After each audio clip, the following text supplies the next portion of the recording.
everybody, Dr. Giggles in the house. And today is, I believe, Tuesday. Let's see. It says Tuesday, May 12th. I didn't know what day it was, but now we know. It is the 12th of May of 2020. And today, we're going to talk, we're going to rehash some stuff. We're going to talk about some stuff, because yesterday we didn't do it. I had to go to work. I had to go do some stuff. And so we didn't do it yesterday. We are here today, which is usually different. Usually it's the last couple Tuesdays I've done it. There is a Zoom meeting on Six Flags New Orleans going on right now as well. Oh, that's cool. I wonder what they're going to be doing over there. Hey, what's up, Jason in Paradise? What's up, Theme Park New England? What's going on? All right, so the topics that we're going to talk about, plus what anybody else brings, out to the table here, into the chat. We're going to be talking about the opening of Disneyland Shanghai. We're going to talk about Cedar Point postponing the 150th anniversary celebrations. We're going to talk about Wisconsin Dells, Knott's Berry Farm, Carowinds, Europa Park, Disney Springs. We're also going to, I got to get the photos, but we have more photos from the drone footage from Six Flags New England. Let's see, because I've been talking with a lot of people. People have been finding all the photos from that, and let's see. I know they're here somewhere. I just gotta find them.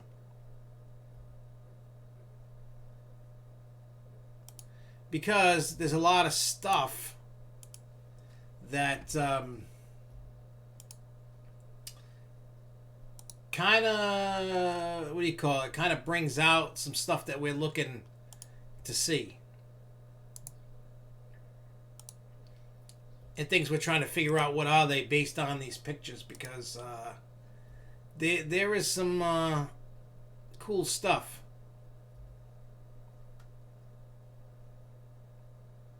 Oh, and also Harley Quinn at Six Flags America is still being constructed. Someone sent me pictures of that as well. Where was... Oh, here's one.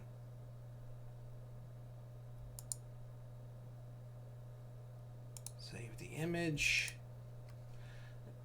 Yeah, that was the one thing I didn't do, was save images. But I'm just trying to see what's good, what's not, because I'm trying to capture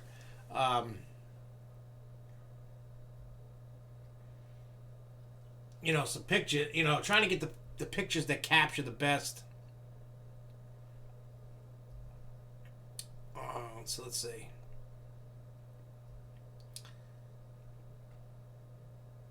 Yeah, this. Yeah, I forgot who and when and how. Someone sent me the full picture. I don't know, but I got 3 good enough pictures that kind of raise some questions. How about that? I think that's a fair assessment, I think. All right, we don't need that. We don't need that. All right. So, hey, what's up, Charles? What's up, Alex? Yep, and hey, what's up, Chris? Yeah, that, Chris, that I seen that you put that also in the message between you and I about that. The CEO of Disney also today mentioned that just because bookings are taken for July doesn't mean that the resort will be open. His comment basically said that June is out. I mean, honestly, when it comes to Disney World, before July, I don't see happening. I see more of a July, August kind of thing. Obviously, we'll start with the news with what the hell? Oh, I picked the wrong thing. So, with Disney Springs reopening May 20th, there's obviously, for those that don't know what Disney Springs are, I know there's some people that have never been to Disney or down there, don't know what the hell it is. Disney Springs is what used to be like a downtown Disney, Pleasure Pier and all that stuff down there. Which, I mean, I've gone in 2009, 12, 15, and so on, like every year after that. And the change of Disney Springs, I gotta say, is like insane, because it looks nothing like it, for the most part, like it did in 2009. when it wasn't Disney Springs, but they were working on Disney Springs, like what, 2012 or whenever the hell they were working on that. And they've been working on it, and they keep working on it and adding stuff. And I will say that they've done a beautiful job with that area, just to hang. Like, even if you bought nothing, maybe you just wanted to walk around and just kind of take in the sights. That's an awesome place. But not all the info is out yet. But obviously we're 8 days away from seeing the opening of it. Now, keep this in mind. I don't know if any of you know this. I mean, I can easily Google it, but sometimes you guys are way smarter than I am. What about, when did Shanghai open their little downtown Disney resort area before the park? They opened up a certain area of the park X amount of weeks or days or whatever before opening the park. If you want to use a guideline for Walt Disney World itself, maybe even Disneyland or any of the Disney parks, the way that my brain's working is whenever they open their downtown-ish area, however Shanghai did it, reasonably, not guaranteed, that amount of time it's going to take for them to feel comfortable to open the park. You know, obviously the park's on a restricted area. And the reason why, I know this is a New England thing, but there's nothing really going on in New England. We're just talking about whatever. So, but this is going to be a key important factor of watching what Shanghai does, then watching what Walt Disney World does, then what does the industry do? Does the rest of the industry, do some parks open before Disney across either Six Flags, the Cedar Fair, maybe small mom and pop joints? I don't know. I don't know what the theme park world looks like anytime soon. There's a lot. I mean, if you're looking at the calendars, like for Six Flags and stuff like that, there's dates all over the place. Like they was saying, on the calendar or the app and the website, it was saying was it May 8th was supposed to open Six Flags Fiesta Texas. Obviously, that's not happening. I can't see Fiesta Texas open until mid-June, early July. I kind of think the sweet spot where I think Six Flags feels they can open, obviously with the restrictions they have in place, I feel is July is the sweet spot. Now, I don't know when Six Flags New England's going to open. I don't know when Disney World's going to open. I don't know when Universal's going to open. I don't know when Knoebels is going to open. I don't know. We can guesstimate. We haven't seen any firm, concrete, official dates. Like I've said, a broken record during all this, is we've just been throwing a dot and rolling the dice, hoping for the best, expecting the worst. That's the kind of thing that's going on. But with Disney Springs coming to reopen on May 20th, obviously, so far what they've put out, if you go to DisneySprings.com, you can see there's going to be increased cleaning procedures, the use of appropriate face coverings by both cast members and guests, limited contact guest services, and additional safety training for cast members. During the initial opening phase, Disney Springs will have limitations on capacity, parking, and operating hours. Given this unprecedented situation, we appreciate everyone's patience and understanding as we navigate through this process as responsibly as we can. So, you gotta take that with a grain of salt. You know what I'm saying?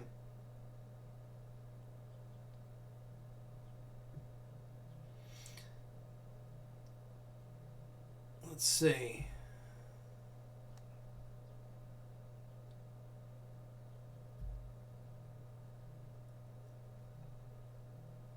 Let's see.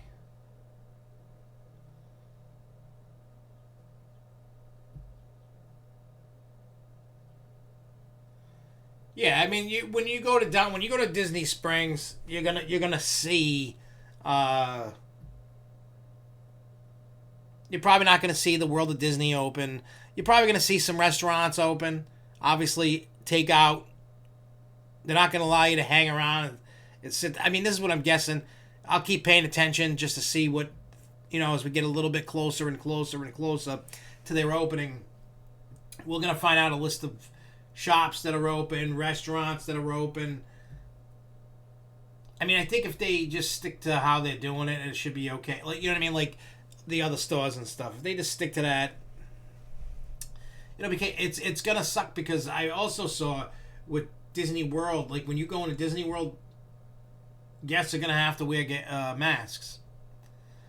So keep that in mind. If you don't like wearing a mask, I mean, I'm not a huge fan of it. I mean, if I can't take it, I'll bail out. Or I'll find a way to take the mask off for a little bit. In an area not near people, to kind of catch a breath. You know what I'm saying? Just because it's going to be hot. It's going to be miserable this summer going to Disney. I mean, I would do it just so I could experience it myself. Like, I know a lot of people are... hey, thanks, Durf Ransom. Yeah, I mean, here's the thing. We're living in this weird time right now, right? We're living in this crazy time that none of us here, no more. I mean, unless you're like 100 years old or older, you've never experienced anything like this. Realistically, like a pandemic of this magnitude, to where you're all locked down. Old Town Congo Golf, Dave and Buster's.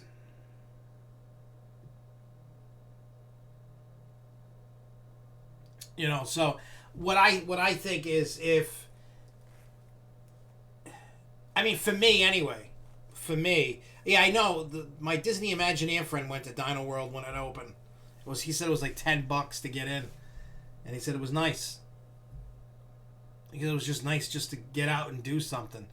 In any case, what I'm trying to say is, someone like me that does a YouTube channel, if it would be in my best interest that any park that opens that I can get to, go. And the reason why I say this is I want to document this time of our life with theme parks. I don't care about getting the clicks or the view. I'm just going to do it my way, quirky way. Like last year, I noticed I kind of held back a little bit, like when I did vlogs and blogs and whatever I was doing. I held back. I didn't do my usual outgoing self. You know what I mean? You know, and I think that changes. Because I noticed in 2018, when I was going crazy, like making all these vlogs and stuff, I was documenting my life going, and people loved it. And I kind of took a step back because of some negative comments, but I don't care about those comments. But in today, hey, what's up, Theme Park New England? Today, in this world, in this environment, for me, and I think it's just something I need to personally do, is to document any attraction that reopens, whether it's a zoo or anything, just to, you know, to do whatever, is kind of like what I'm trying to say is, because think about it, once this virus is gone and we slowly start going close, we're never going to go back to the way it was before the virus, unfortunately. We're never going to get that again. Maybe we will. Maybe over time. I mean, think about this with everybody here. Our attention spans are so short and small that over time, as more and more people feel comfortable, more and more people are just going to go out and go do whatever they could do. You know what I'm saying?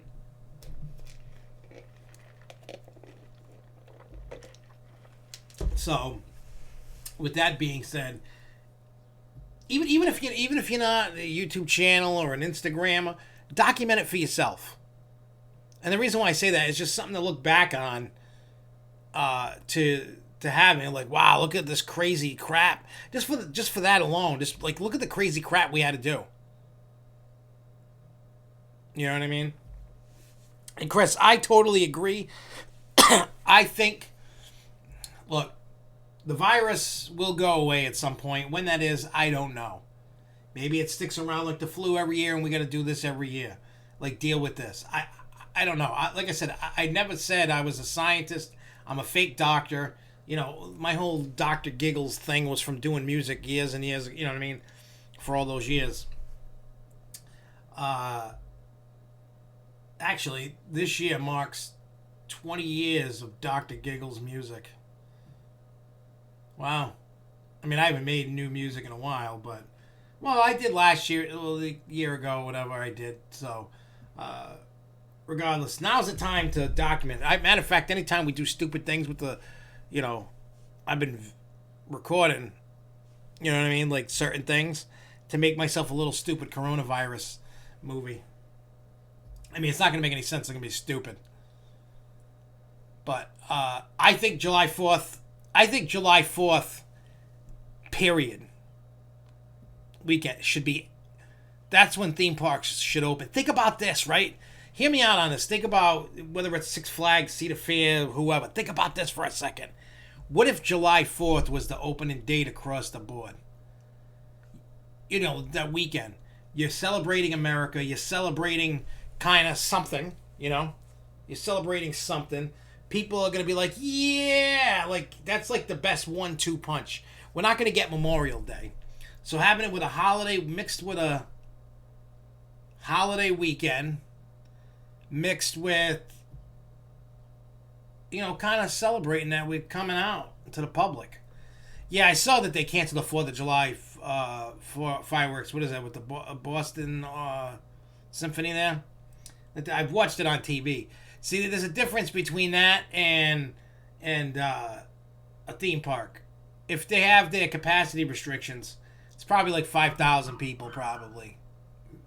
Somewhere between 5 and 10,000 people is probably what they're going to restrict it with and have it spread out. You know what I'm saying? And I think with Boston fireworks on the 4th of July, that's millions of people. That's not like 5,000. They can't cap that. There's no way for them to cap it. That's just out in the public.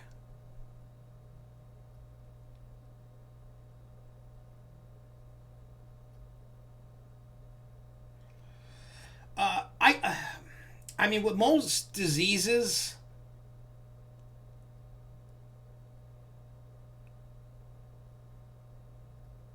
yeah, I should. I got Midnight Mansion. I did the Christmas song. So there you go. There's 2 songs, theme park related. um,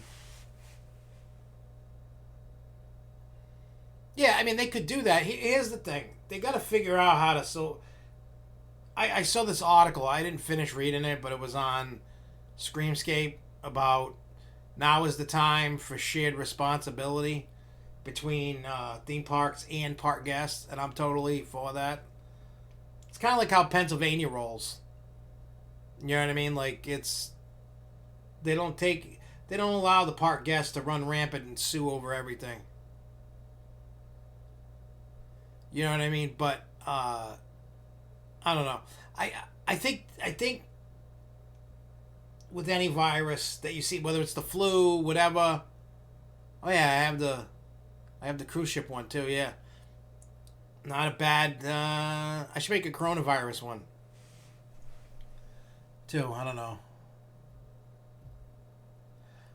Anyway, my train of thought, my brain has been kind of scatterbrained today, but that's, I think, and that has to do with opening for 4th of July. It needs to be. I think the time has come across the board. Period. You can't act like an asshole and then sue the park. Because it's always a catch-22. Like, I get it, there are some instances where the ride catastrophically breaks, kills somebody, or something happens. Alright, that's on the park, so to speak. But there's a lot of times I see people acting like a fool, and then they go turn around and sue. Sometimes they win, sometimes they don't. It depends on the state, depends where you are, depends on the rules, depends what they did. So it's pretty stupid. Hey, what's up, John? Oh, I should check the multi-stream, make sure nobody from Facebook is chiming in. If anybody from Facebook is chatting, I just switched over to multi-stream so I can see both YouTube and Facebook. Sorry if I've neglected anybody. In a little bit, once we get past this, because we're getting closer to talking about Six Flags, and then we'll talk about everything else. These are the drone. I mean, if anybody's seen them online, that's not. It's not anything new, but I wanted to go over the drone pictures. You see, Lindsay saying, speaking of PA, Governor Wolf is going to punish counties who went to the yellow phase without his approval. I think here's the problem I got. Hey, what's up, Michael Bennett? Here's the problem I have with this, and I know it's an unpopular opinion on my end, to a degree anyway. Everything that the governors are doing are an overstep. You know what I mean? I saw this thing online from somebody who lives in Pennsylvania, one of my buddies. It said Ted Nugent wrote it, but I don't have any fact checking on it. Somebody flew a drone last week around and over the park. You could tell by certain shots that they flew over the park. I'm going to tell you something. Now, I know that they zoomed in some of the shots, and I can tell you they probably used something like this. See this drone? I have one of these. And no, I'm not the culprit. I did not go to the park. But see this? Let me turn it sideways here. You see this? This is a camera on this drone. This is a zoom. It's a Mavic 2 zoom. With this little camera, as you can see, it's big. It's got a gimbal on it, right? I can zoom in to a degree. But you could tell by some of the angles that they were over the woods. And that's still, you know, you could not do that without flying over the woods, and that's still the park property.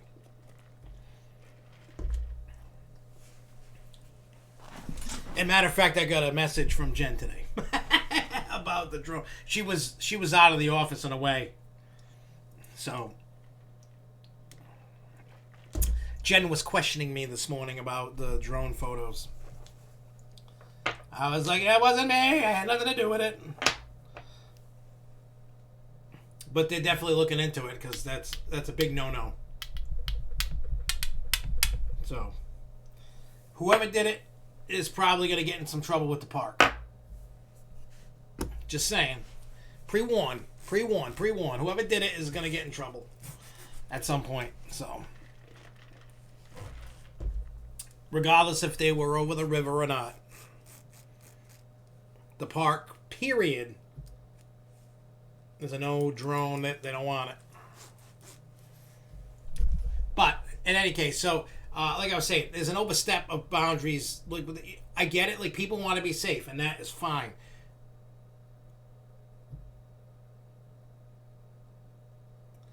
Yeah, people are doing it because, like, somebody put in the one about the Six Flags New England drone footage. Somebody was like, well, somebody did it for Jersey Devil, so it's okay if I do it. No, it's not okay. Look, I'm not the drone police. I'm not nothing, but there are rules that the park has. If you drive along Main Street in front of the park, there's, you know, for those that have never been to Six Flags New England, to get to the park, unless you have preferred parking on the park side, the parking's across the street. You got to go over the bridge. But along Main Street, along the front of the park, there's no drones. No drones. No drones. There's signs for no drones all over the front of the park. There's a bunch of them.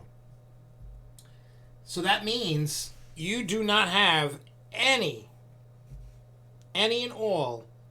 You have no permission unless the park gave you permission to over any park, whether it's Universal, Disney. You got to have permission. If you don't have permission, then you don't do it. Someone that did it is looking for clicks and notoriety and fame. And I know by me that going to put him on the screen is helping that out, but we got him, and I wanted to point out some stuff in it for the locals around here that are dying for anything, any information. We're all dying for information about anything. Everything's quiet. Everybody's running with skeleton crews and stuff like that. We get it. But anyway, like I was saying before, my brain jumped to that. I know it's an unpopular opinion, and I want people to feel safe to be able to go out. And I feel that if you're not ready, you have an underlying... I'm going to repeat this every day, every time we do a show and talk about this. But if you have an underlying condition, you don't feel safe, you're in the category of risk, quarantine yourself away from people. You know what I mean? Like, I know, like, my parents, my dad, I keep saying this, my dad and my mom are dumb as shit. They both have underlying conditions. They're not young. My father's turning 75, my mother's 66. Yeah, Disney's a no-fly zone. So, and they go out every day. They go to the store. They go do whatever they got to do. They do it every day. They will not sit in the house. I mean, they wear masks. I guess to them, they feel comfortable to go out. What I'm trying to say is, if you're scared, like I said, if you're scared, you have any of the conditions, you're in the realm, stay home. I feel that nobody has the right to withhold me or whoever wants to go out. If we want to go out and go do our thing, and we follow the rules of the parks or the stores or whatever, that's on us. If I get sick and die because of this virus, that's on me. It's not on you. It's not on the park. It's not on anybody. It's on me. I took the risk with my life to go out. You know what I mean? I follow all the procedures and everything.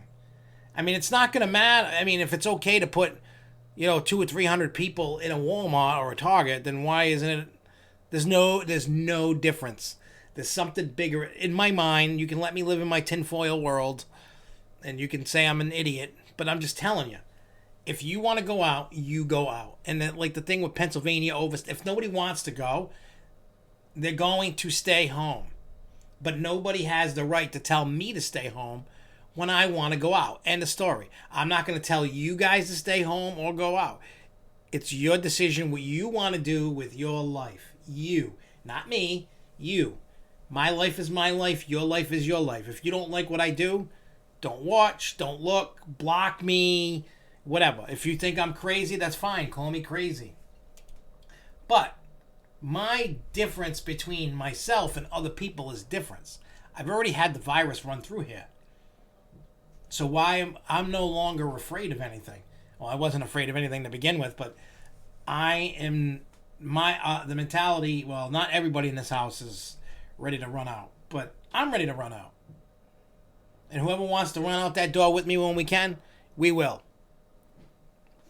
I'm just saying, I know I'm like preaching on brother man, but it gets a little ridiculous when you post a lot of stuff. Yeah, I agree with you, Chris. A lot of people don't think that way. If something goes wrong, this is what Chris is saying. A lot of people don't think that way. If something goes wrong, they want to blame someone else. I wish people would accept that it's their own. Exactly. If at the end of the day, if a business opens and you catch the virus there, it's not on the business. It's on you. Me, you know what I mean? Like, your own person. You went out. You knew the risks. So, what I don't want to see, and I'm going to call out anybody that does this. Rocky Point's closed. It wasn't on the list of opening. I think I got to wait to phase 2 for that, which is like another week. Next week. I think next week, as long as we go good, we're in phase 2. If everything goes good.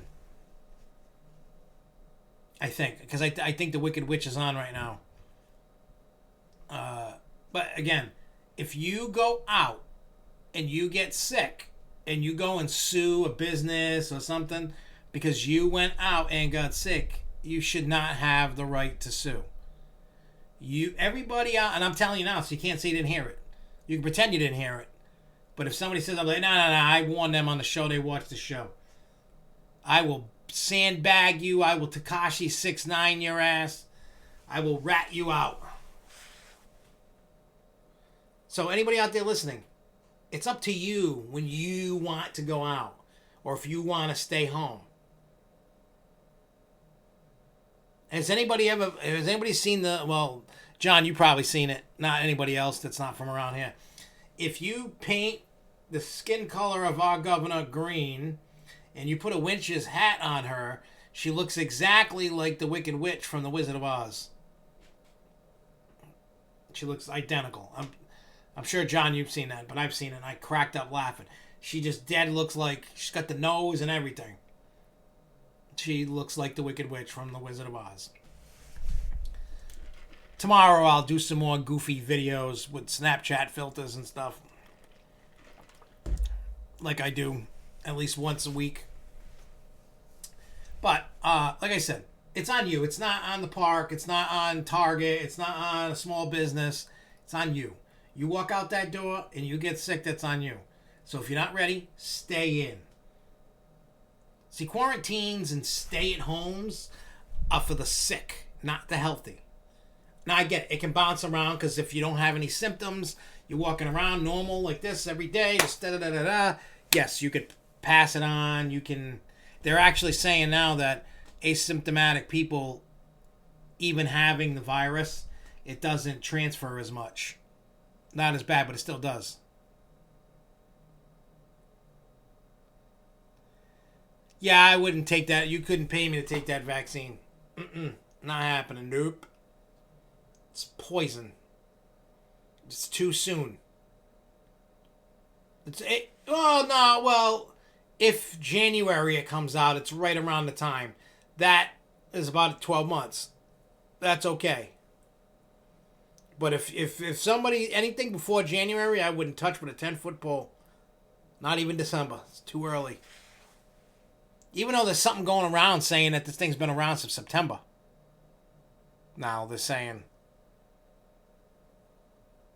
I gotta try and see if I can find that article again.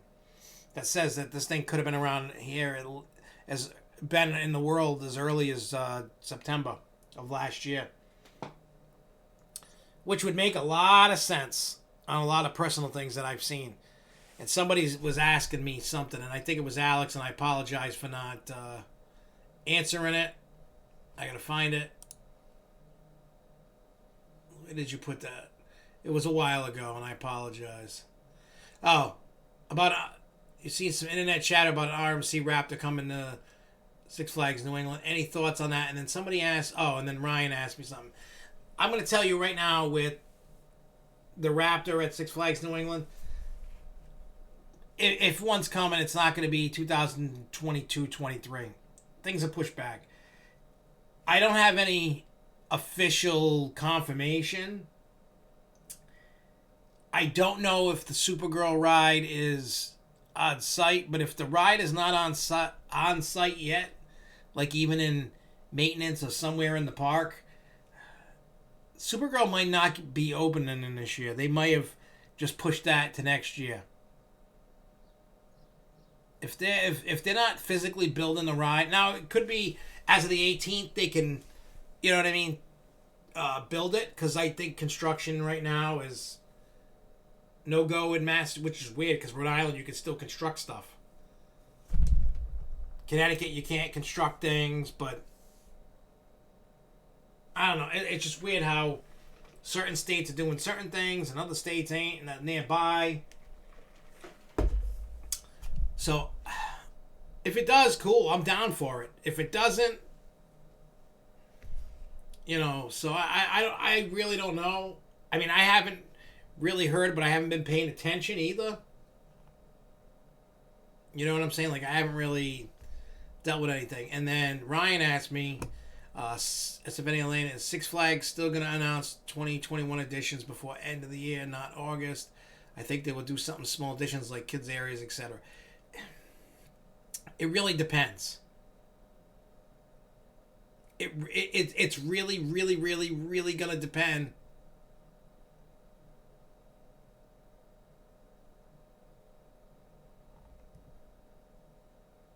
You know, it's going to depend.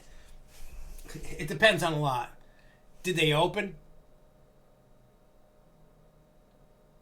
You know, did the park open, number one? Because if they're not really generating anything this year, you know,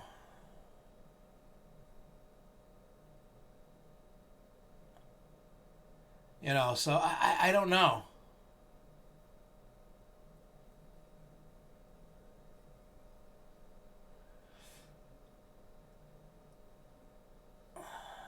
everything SF, Six Flags, Great Adventure. When do you think Great Adventure will open, or the tri-state itself for that? All right, let me finish my 2021 edition. This is what I think is going to happen. Hear me out on this, and please don't crucify me because I don't have any information, and I'm hoping to get that information soon enough. And what I mean by that is by talking with the park as you get closer about finding out about Supergirl and what happens. Because I think when we get that interview going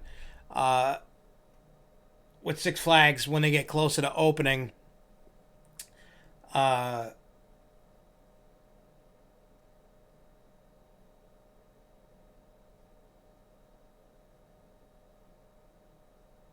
good points, Grobble, and I'll get to that in a second, too. But yeah, dealing with 2021, whatever doesn't open in 20 is going to be 21. And they may kind of... I mean, it really depends on when they open. If they open in July, probably not going to get any 21 attractions. And I agree, Ryan.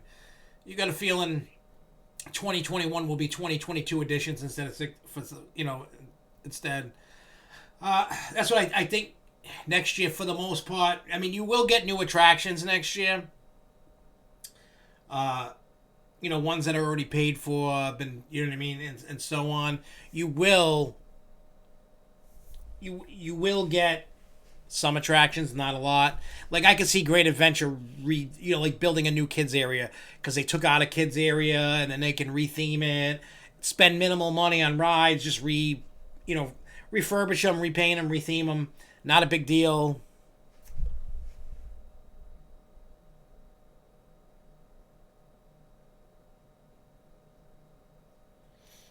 So again, that's what 2021. What was the other thing that was talked about above that?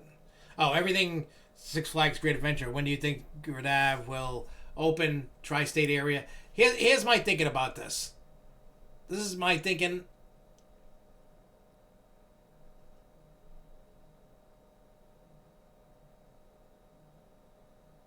Hey, it's all good, Jay, man. You got to take care of your grandfather. Dude, that's more important than my show. Trust me on that. So for Great Adventure, that all depends. And I think what's going on, for those that don't know this, I know I've talked about it a few times on the show. Here's the thing. If New York City is like the big bad bully of this area, they made a pact with 7 states. Rhode Island, Connecticut, Massachusetts, New York, New Jersey, Pennsylvania, and Delaware. So if New Jersey seems to be kind of following along with New York because they're so close, and they're trying, because with New York City being the epicenter of this virus for the country here, with the most cases, most deaths in the country, etc., etc., and because of how populated New York City is itself, it's pretty bad. So what my thinking on opening up the area, it's going to be a while. I don't think Great Adventures... I think you'll get Six Flags New England open before you get Great Adventure open. But again, Six Flags New England may not open because Mass pushed their thing to June... Oh no, May 18th. No, it was New Jersey. It was June something. May 18th is when Mass starts Phase 1. So depending upon how that goes, I don't know when New England's going to open. Probably, I mean, it could be July, August, depending upon, depending upon what the governor allows and doesn't allow. So keep that in mind. So when do I think Great Adventure? You got to follow. If somebody put a gun to my head and made a prediction, even if I could still live if it was right or wrong, but a roundabout area, Labor Day, maybe October. That's what I'm thinking anyway. I'm thinking like Labor Day, just because of, you know what I'm saying, So you know what I'm saying? So I think Great Adventure is probably around Labor Day, to be truthfully honest. I think that's the earliest you're gonna. You know what I mean? So it's all watch and wait because Jersey. Well, I think what'll happen is when Jersey. I think what'll happen is New Jersey will open for weekends. Open Labor Day weekend and just be open every weekend. They're going to want to make some. I mean, it's true. It might not open at all, but I think they need to.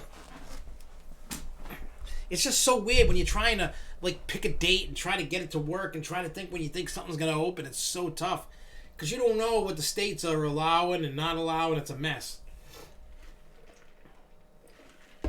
You know what I mean? And you can't. What do you call it? You can't do the same thing with New York City as you do somewhere out.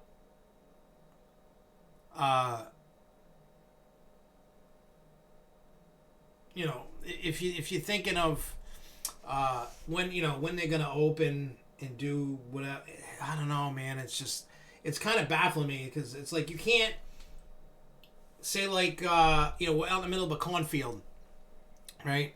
An area, a state like that, they're not getting hit as hard as New York City because New York City is this big giant city with a crap ton of people in it. So then you got to look at it and go, well, I don't know.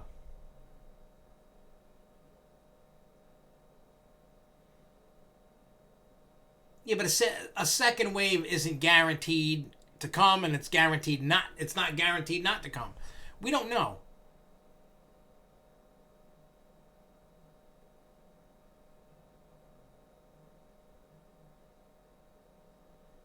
Yeah, Grovel, I agree.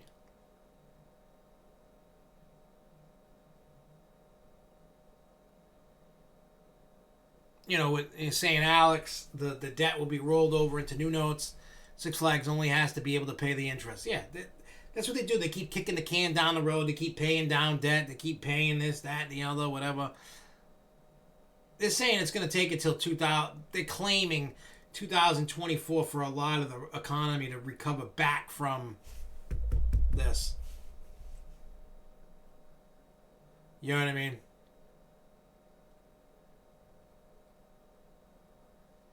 Yeah, I seen that, Lindsay, about Disney is apparently selling their debt.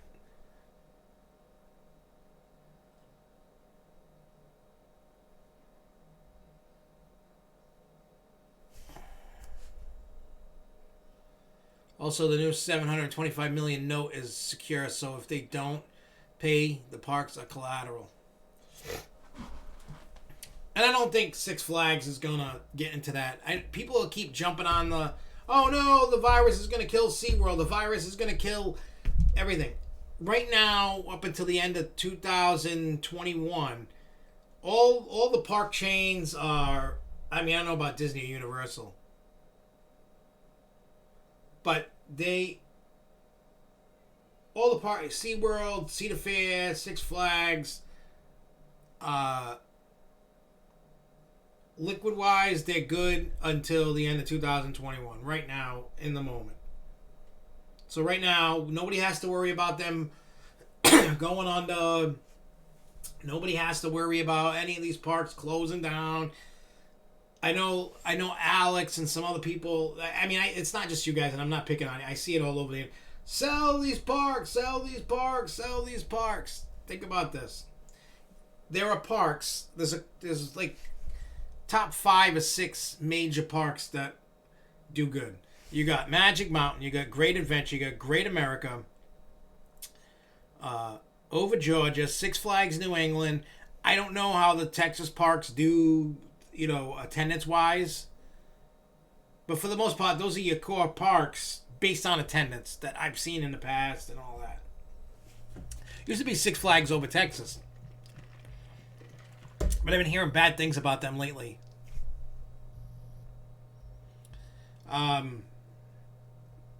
So yeah. Yeah, I think right now they don't have to sell off, and I'll get to your question in a second, Chris.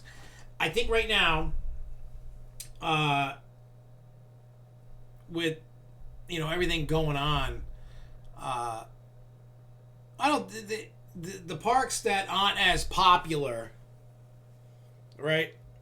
And I'm not including like Darien Lake and what you know what I'm saying. Uh, I'm not including Darien Lake, Frontier. I'm just talking about the parks before all that. I'm not even counting Mexico and Laron in it. I don't know. I know Laron is not high up in numbers. Here's the thing: a lot of the they're keeping the parks for an obvious reason. They're keeping the parks because they can put small investment and get a big return to their small investment. Now it might not be in our like excitement, like, oh, we're looking at like Magic Mountain. You're looking at, you know,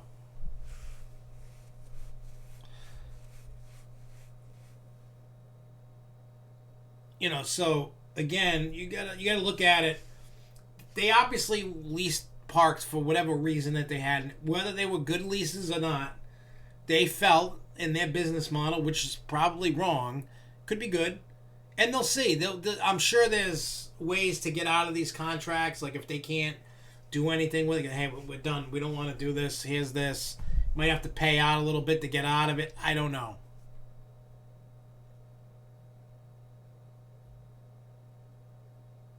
I mean, you can break a lease, but breaking a lease is going to cost you money. Just saying. So, but like Great Escape works. Like Great Escape works for them for the obvious reason. The tourist town. They're not going to make major investments. They got the hotel with the indoor water park, and they do good. Small investment, big return. It might not be huge numbers for attendance, but they're doing okay. America is slowly making a turnaround. It's a slow one. But when you look at what they've done in the if you pay attention, what happens when they add certain attractions, and you watch you can find out that the attendance has jumped. I've said this a bunch of times. For the longest time, they didn't really get any. Before Wonder Woman, the Sky Screamer that they got. Before that, they had the Mardi Gras area going. Nothing was really going on. They had, like a fire. Nobody cared about the fireball. But they had Supergirl there. Not Supergirl, Wonder Woman, Lasso of Truth. And their attendance skyrocketed like crazy. No, their attendance does suck because they still got things to work. And that's the problem.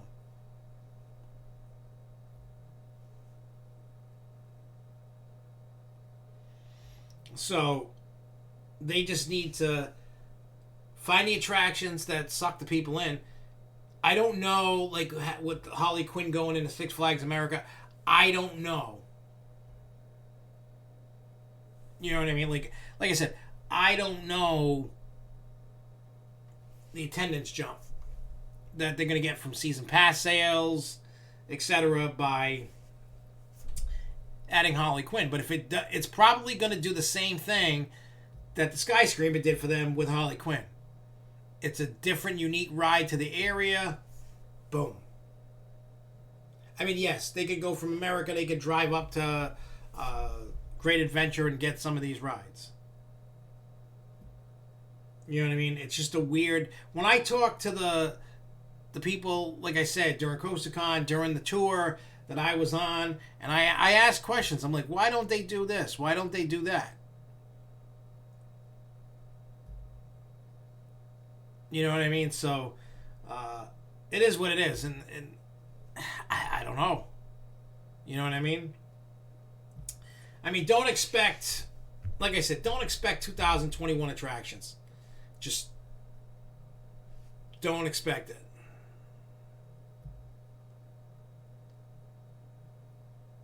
You know what I mean? Like, be thankful that the parks are open. Just period. You know what I'm saying? Because it's one of those things that it's like they could be all gone. every park out there just gone, and you have nothing. And we don't want that. We want the industry to thrive and survive. We're in a crazy, stupid time, and that's okay. And Chris, I'm going back to Chris's question. Do I think Labor Day is a cutoff for having a season?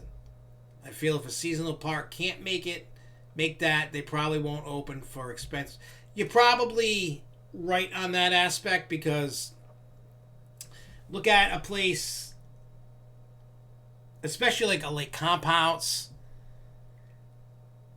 Like Lake Compounce during their Halloween time, all the kiddie rides are closed. It's only adult rides because they don't want the kids in the park during that time. And then when you get to Holiday Lights, all the kiddie rides are open and all the major rides are closed. I mean, they have like the swing ride. They got some other rides that are open, but for the most part, there are no big coasters open. Not very many, if any, big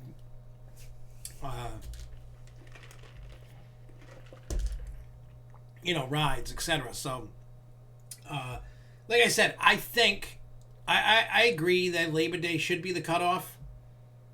I mean, a place like Knoebels, I mean, Knoebels may or may not. Even, they might want to get Phoenix Fall Fun Fest in if they can. I don't know, but I think for the most part, Labor Day should really be the cutoff. Whether that's right or not, I don't know, because I don't know what parks are willing to do. Are they willing just to kind of generate a little bit of income, just to kind of?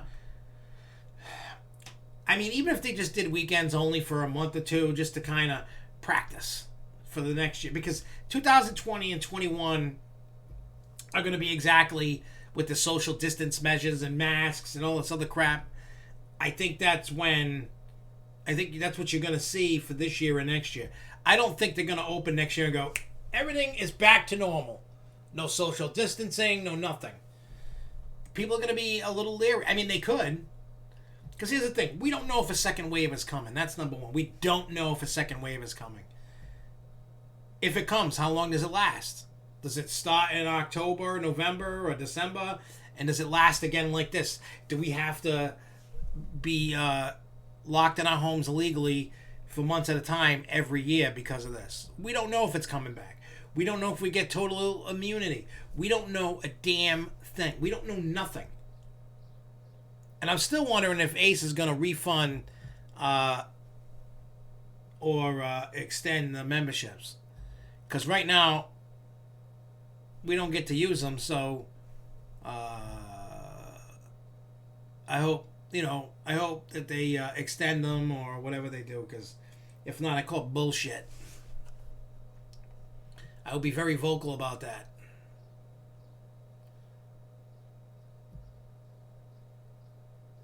Hey, what's up, Zachary? I think... Yeah, flat rides don't really count. They're just not as many unique rides as they... Yeah, I get that.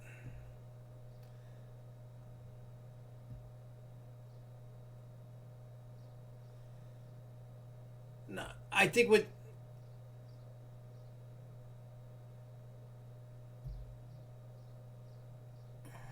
Nah, they're not... They can't... They can't double the prices on all the passes. Nobody will go. Because right now, you got this... The last I saw was unemployment was at 14.7%. Like 33 million or 30 million people out of work. So that's taken a big chunk of people out of going and spending money, period.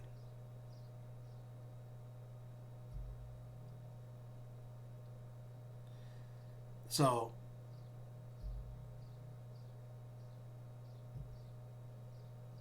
yeah, if we knew things were returning to normal next year, like if everything went back to boom, the virus is gone and we can go back to the way it was, but if we knew that, parks wouldn't open. But parks are trying to get some kind of income, and it's not just parks.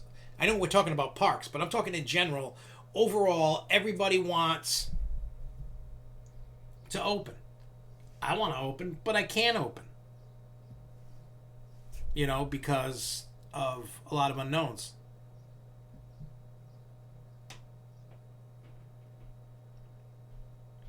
Yeah, like I've said, Chris is correct. I think, anyway, a lot of places will have to do something to cover the cost of the consumer for the time closed. Extensions, upgrades, or refunds. They have to, or else they lose the people in the future. Like I've said, you need to earn the trust of the customer, regardless if it's a theme park, a zoo, a mom and pop shop, a Target, a Walmart. You get where I'm going with that. You've got to earn the trust of the people to come back. If you can't get that trust, people aren't going to come back. It's going to take them years before they feel comfortable in coming back. You got to be able to. It is. Yeah, those extensions through 2021 also mean reduced revenue for 2021. 2020 across the board is the lost year. It's gone. It's lost. Anybody, I mean, my company will probably turn somewhat of a profit this year, hopefully, depending upon when we open.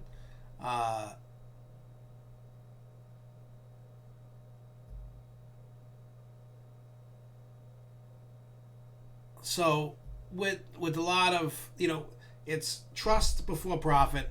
They're gonna make money, but not as much money, and it's gonna take them 2 to 3. I think it's gonna take 2 to 3 years to kind of get some kind of recovery going.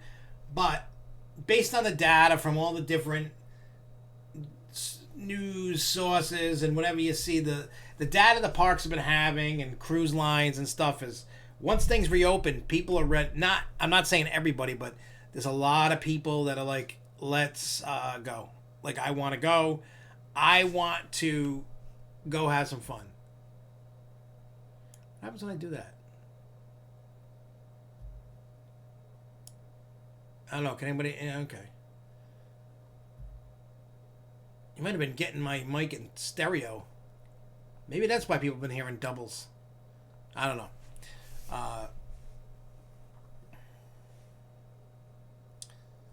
The fact is, expect reduced capex not only for 21 but 22 because 21 revenue will be down. Would not expect full pre-COVID capex level to. I agree with that. It's the next couple of years. Because of this year, it affects next year. Because of next year, it affects the next. But we'll start building upon that, and hopefully this new CEO guy can turn some stuff around. You need to be able to grow the attendance, and you got to figure out what the people want. And I honestly think if they could give more of an experience versus trying to break stupid. Let me ask you guys a question. Maybe it's just me being an idiot. I don't know, but does record-breaking coasters decide for you to go to that park or not? Or you're okay with something smaller but fun? Do you just like to travel and go where you can? What do you guys think about? What do you guys think about that? Because I'm intrigued to know if you guys really care about having biggest, tallest, fastest, most inversions, most airtime, most this, most that, or do you just go to parks and enjoy? That's really a good. For me, I don't let that. I don't run out to a park because this thing is big, bad, and amazing. Like for me, I want just to go enjoy. I kind of want a bit more of the experience side than the crazy record. Like, I know I'm going to go ride that coaster, but that's not what's going to get me to run to the park. Like, for me, I guess it really, for me, it really, maybe it breaks down to the park or the theme or what the hell it is. Because, everybody knows I love Star Wars. If you look behind me, you can see all kinds. I mean, the chair's blocking a lot, but you can see Star Wars there. There's Star Wars You get the idea. So when Disney announced Star Wars, whatever, I was like, what? And then I saw what it was, and I was like, I'm down. Then I went and I rode the stuff, and I'm like, wow. I want more stuff like that. Like, I would never thought in a million years I'd be like, we need more roller coasters like Hagrid.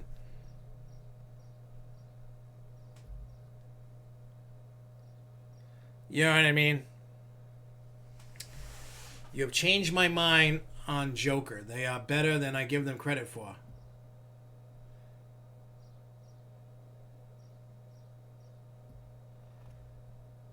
Yeah, I agree with Grovel, but depends on the park. Some parks that could support it financially, I expect a big coaster every 5 years or so.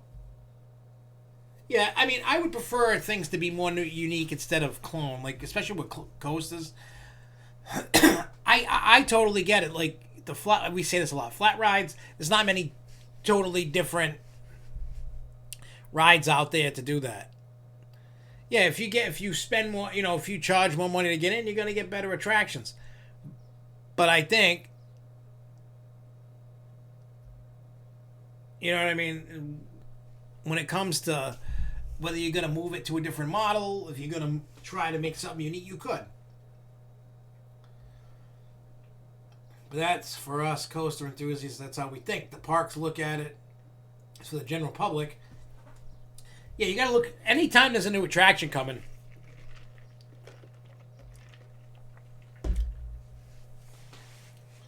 but you know what it is?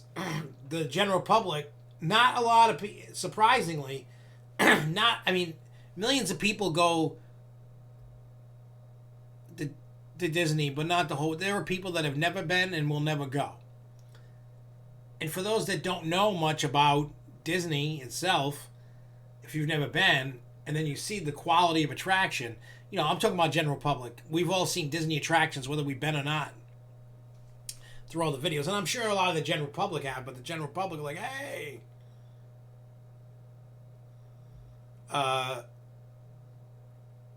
So yeah, I think we need to start heading in the direction of more experiences versus having the big bad. I think if you get the rides like a Hagrid's, mine like a like a Disney ride, any Disney, you know what I mean? Like if you get that kind of caliber ride, whether it's Pirates of the Caribbean in Shanghai, or if you got the Tron roller coaster, or you got Star Wars Rise of the Resistance, etc., etc. If you have those kind of rides, I know Six Flags and Cedar Fair can't afford those rides, but something to their affordability, whether it's a roller coaster or a dark ride, if they could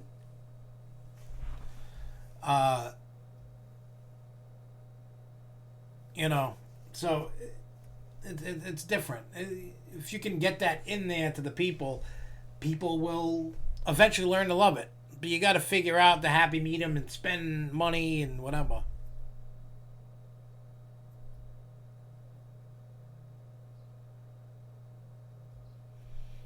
Grovel says many people underestimate the pull of flats.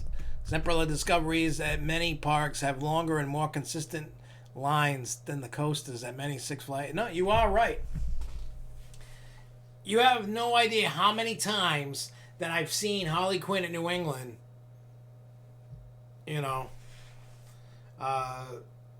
That queue line full. Not all the time, but most of the time I've seen it full. Last year that queue line was more full than it wasn't. Hell, it was even full in the winter. During Holiday in the Park, I've seen it full. Like on the nicer days, it was full.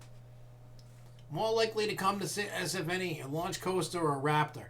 I think a Raptor.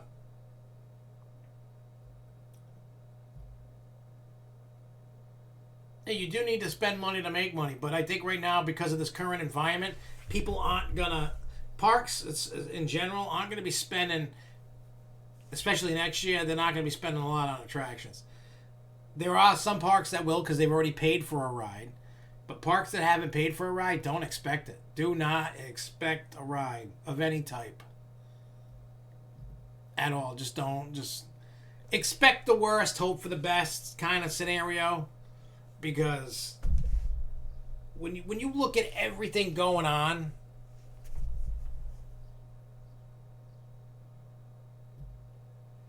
yeah, it's about experience for GP. The stuff that is not popular with enthusiasts often gets rave reviews and lines. Maybe I've never been a true enthusiast, because there are a lot of attractions that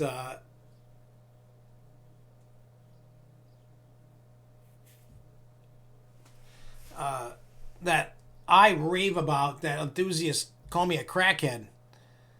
You know,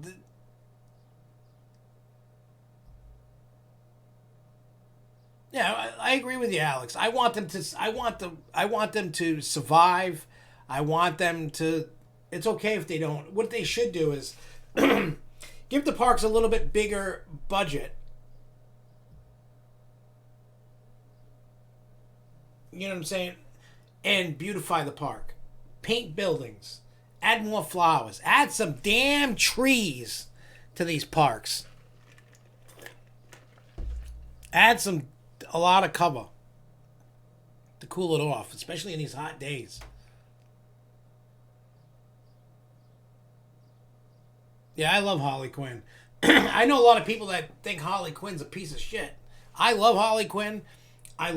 Look, I like the Joker. I don't care what anybody says. I ride it every time I go.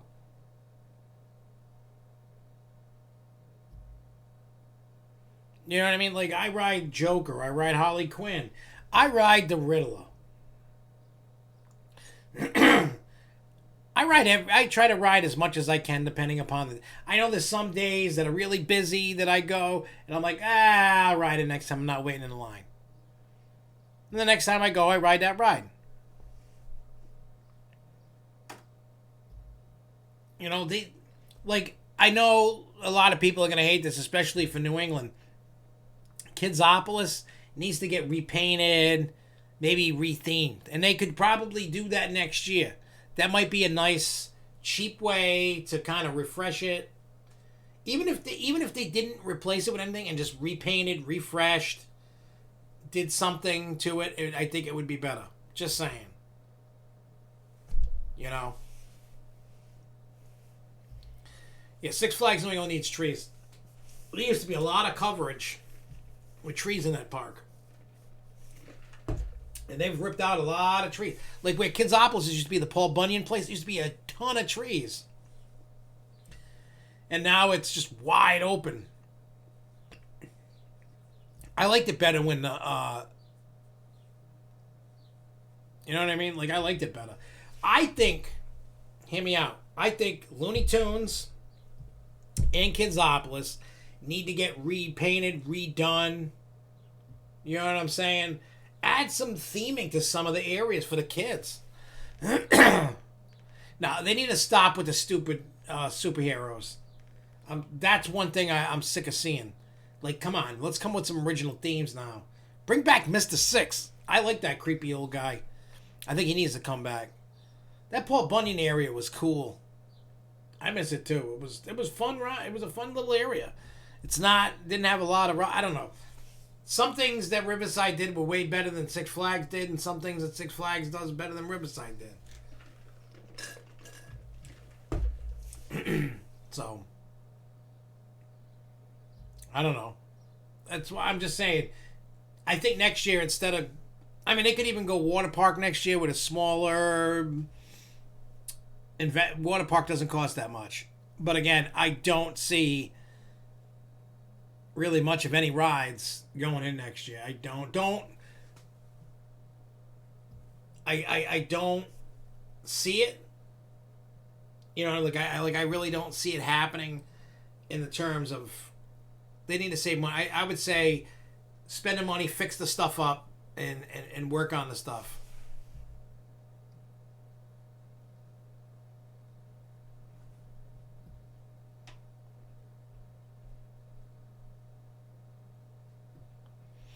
Gravel, I honestly think they need to stop the every year attraction thing. the reason why I say that is because at first when it was happening, we were all getting excited regardless of what the attraction was. Like, every year we're getting a ride. Because there were some years that we didn't get rides. Like the year they went into bankruptcy, didn't really get much of anything. But, you know, you weren't always getting stuff every year. Maybe every other year or whatever. They need to do that. Beautify the parks. That model, it was beaten to death and proved not to work. People got used to an attraction coming every year, and it lost its magic. And I think it lost its magic because of what they were putting in. You know what I mean? Like, not every attraction was great, and I get it. They can't. And they were like, oh, okay, this worked good here. Maybe it'll work good here. Oh, crap, it didn't work good there. Yeah, they need to stop the every year attractions. They do. Do you think New England could ever get a power splash? Yeah, I do. And I think if they do, it's going to either go in one of a couple places. Either where Blizzard River is, or where Goliath is. That's really where I think it's going to go. I mean, they could put it where Fireball is if they want to get rid of Fireball. But I think a power splash at the moment, if we were going to get one, those are the two spots that I could, 2 to 3 spots you could see. I mean, a power splash wouldn't fit in Rockville. That's got nothing to do with Rockville. I mean, like I said, do I think a crash has to literally come to Six Flags, the company, in order for them to wake up? Yeah or no? It depends. One, that's a surefire way to get them to step up if there was a crash. 2, it also depends what the major shareholders want. Realistically, that's what it's going to come down to. You got to look at it as, does the shareholders still want the same way to go? You know what I mean? Or do the people surrounding them say, no, we can't do this anymore. It worked for so long and now it doesn't work.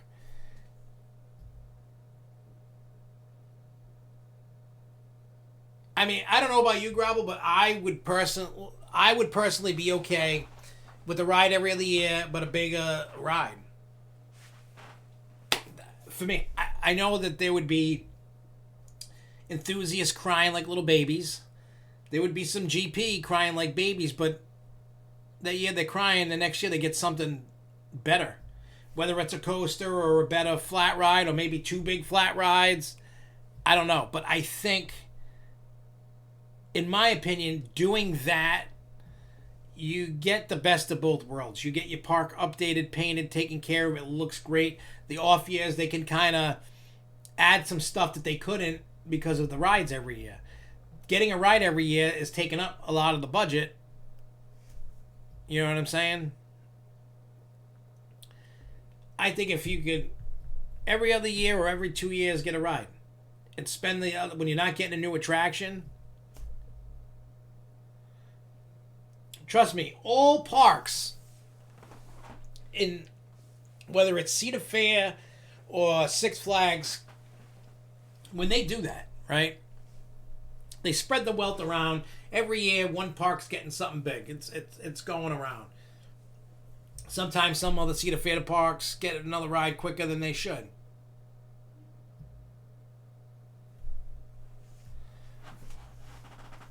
Yeah, Six Flags does good with flat. For the most part, there's been some dicey rides that I've seen going. I'm like, yeah, really? Why? I don't really care. You know. Actually, no, that's the other way around. The enthusiasts love the RMCs. But there's not, I mean, there's always lines, but sometimes there's no lines. It really depends what it is.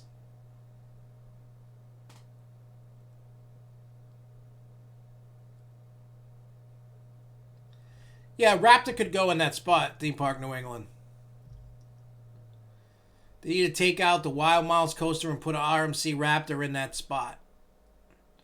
It would fit. You'd have to rework the path, but you could rework it a little bit. It's probably not going to be as big or as long as Jersey Devil, but it'd be more in line. Cause isn't Jersey Devil the biggest? That's a custom. It'll probably be about the size of the one in Fiesta, Texas, or the one in Northern California, the Cedar Fair there, Great America in California there. Hey, I don't care which chain owns Six Flags New England, whether it's Cedar Fair New England. I what would you change? You can't keep it SFNE. Oh God, imagine if it switched chains. I'd have to rename the website. I'd have to rename it all.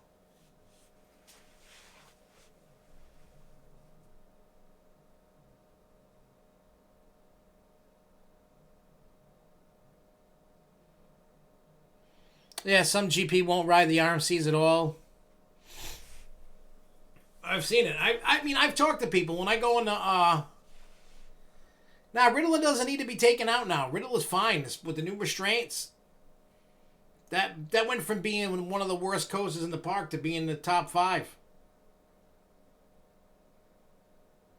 I would say Wicked Cyclone, Superman, Riddler, Batman. Those are your top. I mean, those right there are like awesome coasters. I know it sounds weird saying Riddler when it was Minor Racer. It was awful banging your head around.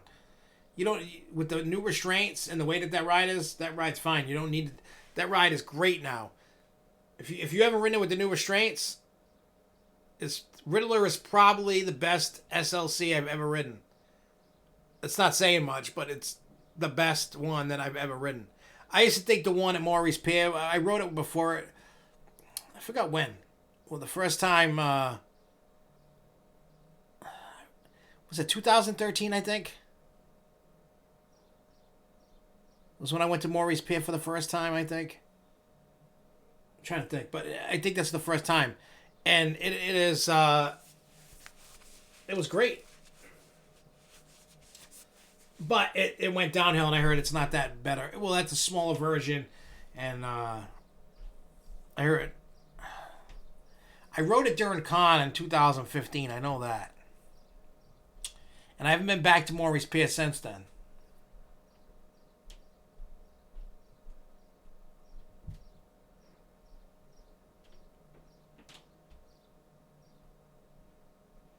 Yeah, I agree. Goliath needs to go. Like I said, when we were at Nor'easter and I talked to Jen McGrath, and I said to Jen, we were talking about Goliath. I forgot. I'm sure if you go back around the time of whenever Nor'easter was in the beginning of March, and you look, I told her, and exactly what I said word for word. But I know I said, look, I said the first half of the ride is good. The back half of the ride sucks. I believe I told her about the new train, and they probably know about that Vekoma makes a new train for those rides. 4 across, vest restraint, I think. It's made for that coaster. I don't know what...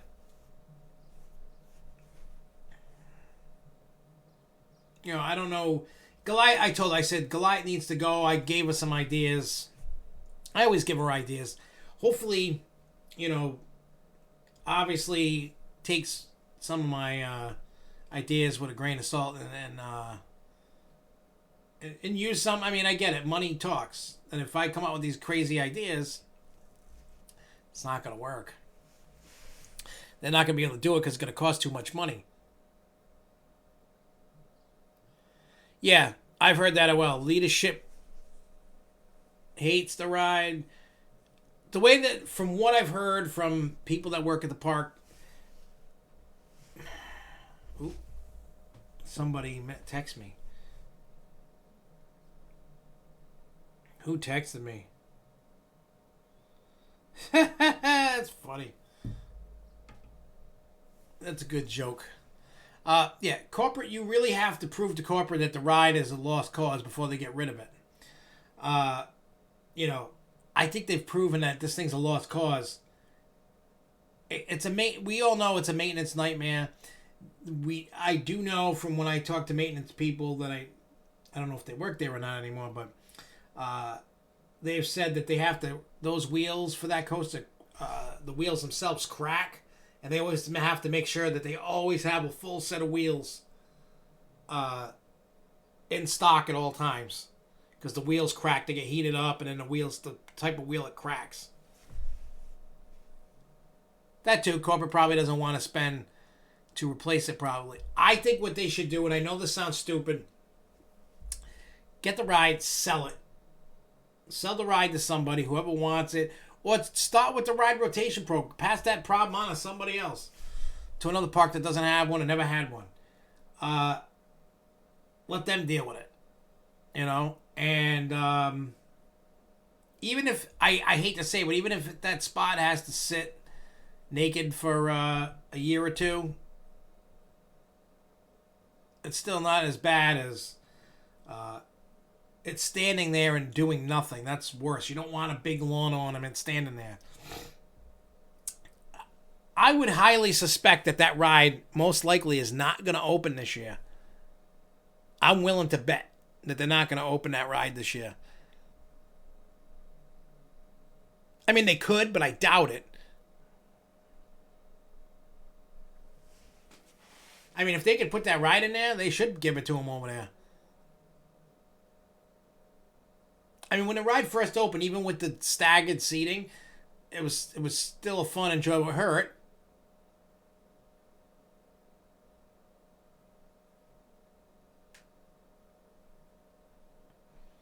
Well, they got 19 years usage on it. They're 11 years away from getting rid of it. I don't know. Maybe they should start. Yeah, see, Volcano and Vortex. Yeah, you don't need to promptly replace something. You can rip it down, leave the area open, and then slowly chip away and add in rides or whatever the hell you want to add to it.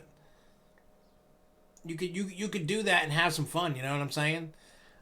With it, and people can enjoy knowing that something's going in the future. Not maybe right away, but that something's coming. Like I said, that area, if they had the money to do it, move some rides around, build some rides. They should get a new Vekoma coaster in there. And just let it rock. See what happens. Because I know Jason in Paradise sent me this video of one of the new Vekoma coasters, and I was like, wow, this thing looks awesome.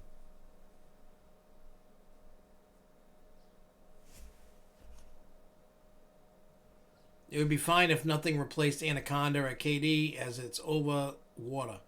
Maybe they can come up with something new that goes over the water. I don't know. I have no idea, but there are things that they could do. Anaconda's got to be coming out at some point more sooner than later. That ride is awful. How many of you ridden Anaconda at King's Dominion? Hey, Marcus, what's up? How's the new job?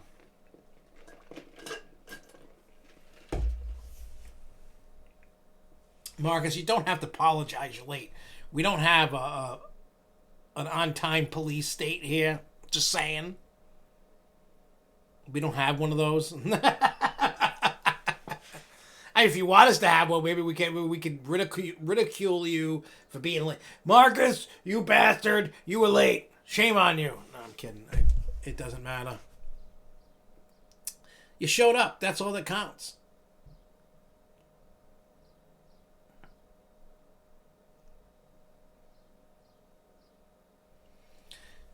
Cedar Fish said the cost savings from removing Vortex and Firehawk made Orion feasible. Firehawk was a money eater on maintenance. Yeah, I mean, it sucks, but those Flying Dutchman coasters, I'm not a huge fan of them. But regardless of that, I mean, look at it. Vortex and Firehawk were obviously eating money. They had to go, and now they can.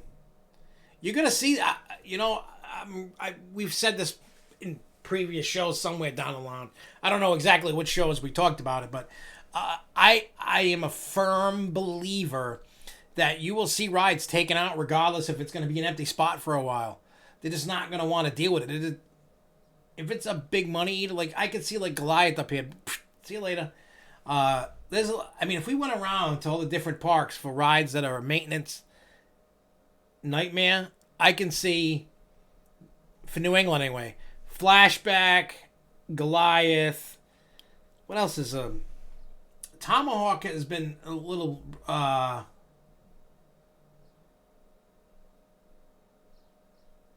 Tomahawk hasn't had many issues. I remember that year they blew all 3 motors on that bad boy.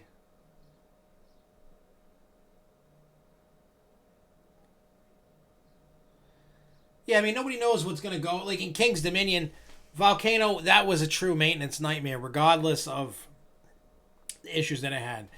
Unfortunately, I mean, I'm glad I got to ride it. My kids got to ride it. Unfortunately, it was the right move to do for that. And you're going to start seeing rides that are, you know what I mean? I feel Houdini will be replaced at some point. I mean, it can fit a lot of people on the ride, but even with that, it's not a very busy, popular ride anymore. Nobody really goes to that area because it's just weird. Because you have Houdini, Tomahawk, Rodeo. Nobody rides Rodeo. Tomahawk never has a line in it. That whole upper area of Crack Axle Canyon, New England, is dead. And I'm sure after Supergirl goes in, I'm sure that I don't think Gotham City Gauntlet's going anywhere anytime soon. I think that area, after they redo it, that's going to be good. The next area they're going to work on, I am telling you right now, besides the water park, is Crack Axle Canyon. They've already worked on Gotham. They've already worked on the North End with the Wicked Cyclone, Sky Screamer, all that stuff over there. That's good. DC's turn. So now, hey, Tyra, Dutch Army. So I honestly think Crack Axle Canyon is the next to get redone, and I think it needs a retheme. I know a lot, and I've said this before. I still think they need to go with the steampunk theme. Just because like most of the kids today don't give two rats ass about the Wild West. Only older adults, because it's part of our childhood, would say that. Would be like, hey, we gotta. I mean, I was watching Young Guns 1 and 2 last night. Oh, it was great. Like, I love the Wild West. I love all those stories. But kids today, it's all about what's in the now. And right now, to get a new, exciting area, I don't care what the area. You could do steampunk. You could make it a fairy tale area. I don't care, as long as it's cool, it fits, it tells a story, it's good. I'm okay with it. I mean, I would be sad to see the water wheel go by the bathrooms, but JB's would have to get redone.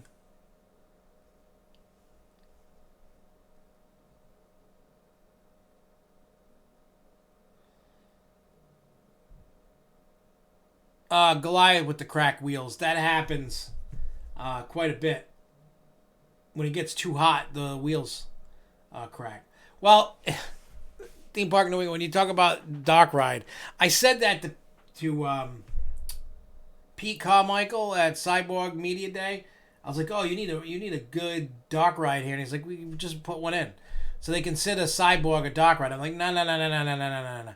I'm talking about you get in a car, either it tells a story like Disney, or it's got a gun and you're shooting. I said, that kind of dark ride. He's like, yeah, we do need one, but I don't know when they're ever going to put one. Because you got Houdini. Houdini's considered somewhat of a dark ride because it's indoors. Cyborg is considered a dark ride to them. But when most of us think,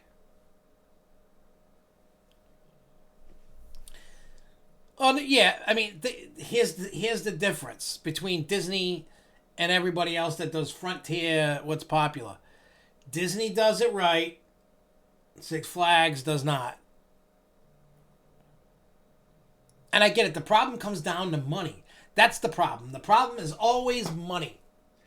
When you don't got the money to spend like a Disney does how many of you have been to Frontierland at Disney? At any Disney park? Really makes you feel like you're in Frontierland, doesn't it? I feel like if the walkway was dirt, damn, I'd feel like I was in the Wild West again. Disney's the master of theming. Six Flags just goes, hey, I'll put a water wheel. I'll put some facades or some, Wild West stuff, but it's not really that good, and it doesn't really look like it's just a cheap, crappy version of Wild West. That's the difference. I'm not saying if they put a steampunk version in it that it would be any better, because it probably won't. Six Flags doesn't spend the money on the theming properly. They just don't.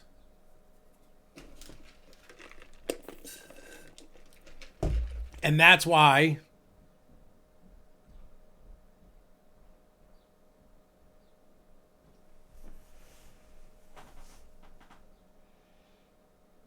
Disney makes just okay things great because they will blow $50 million on theming without a concern. Six Flags will probably spend $29.99, $30 on theming. However, it costs them to make a cardboard cutout to stick in the queue line.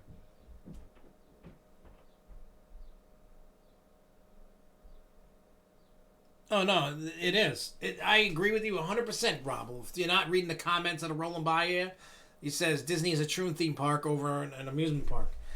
I 100% agree that it's like that. And Universal's finally starting to step up and do that.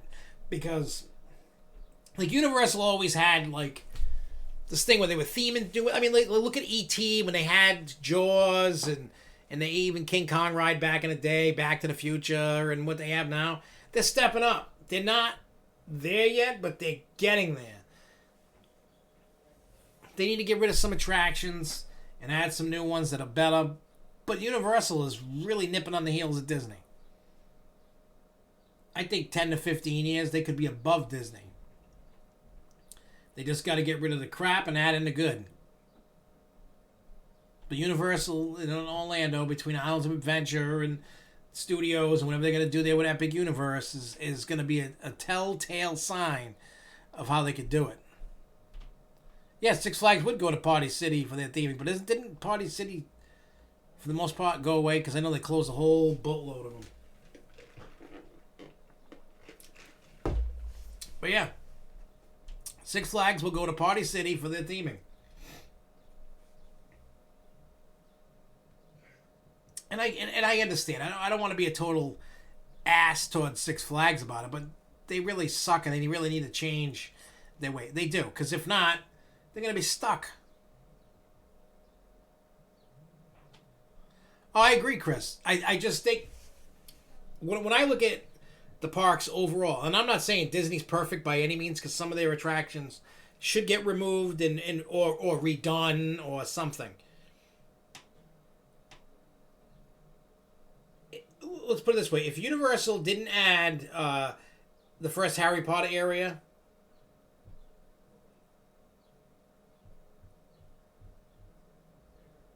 you know what I mean? Like, I think they'd be dead in the water. I don't think you'd have a Volcano Bay or much of really. I mean, nobody knows what the future holds. You know what I mean? And that's why I say that Universal. I mean, Disney was always like here. And then, Universal was down below but next in line. But now, Universal's creeping up. You know what I mean? They're not there, but they're probably... So from being from here, they're probably like right here of like being an equal. They're not, because they still have too many rides that need to be taken out or redone. Same thing with Disney. Disney still has to do some stuff.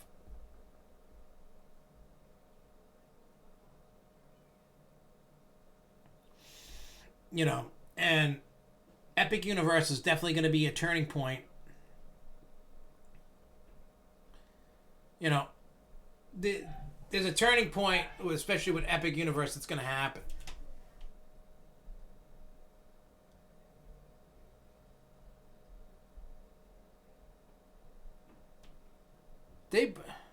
Here's something that came to mind. If we know that Six Flags plans ahead, for the most part. When SFNE built Batman in 2002, did they know in 2002 that area was going to become Gotham? Probably not.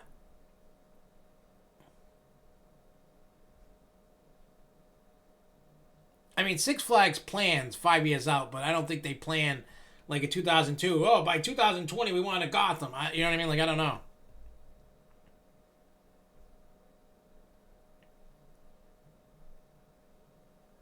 Epic Universal will have its own water park adjacent to the property. Huh. So they're building another water park then. Is what you're trying to tell me, Jason in Paradise. Yeah. Like I said, I'm not saying that Disney's perfect, and I'm not saying Universal's perfect. But Universal has made a lot of strides that I'm personally impressed with. I mean, I don't see myself wanting to spend all the time at Universal like I do Disney. Not at the moment. Will that change? Probably, but you know what I'm saying? So, I like I said, I don't know. I think if Universal just continues to trend, like, if I go park through park with Universal, right? If I go to Studios, what I would get rid of, you know what I would do? I would redo E.T. Like, update it to something different and new. Like, I love E.T. as is, but I think to kind of gather some excitement, like, that queue line for E.T. is the bomb. Like, amazing. Like, I really feel like I'm in the woods and going, you know what I mean? Like, getting on the attraction and doing it. Like, for how, as old as that attraction is, it's awesome. But I think a retheme to it, you know, like a new adventure for E.T. is perfect. Men in Black, I love that. Simpsons, I say get rid of that ride system, get a new dark ride, indoor roller coaster, something.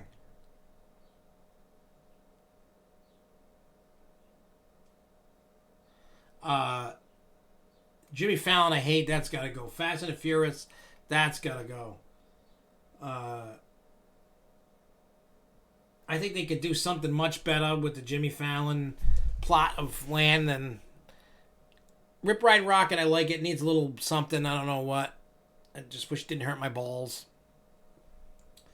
It does. Every time when it comes out of that weird loop, comes up before it goes in the building, stops, when it hops up, squish my balls every time. Every time. It's like clockwork. It's like I gotta cup them. Like, stick my hand down there and hold them so they don't... I don't know. When I go to Islands of Adventure, I think Dr. Seuss Landing should be totally gutted and rethemed. Completely. I think the cartoon land over there, rethemed. Marvel, that should get rethemed because they're not going to add anything new to it.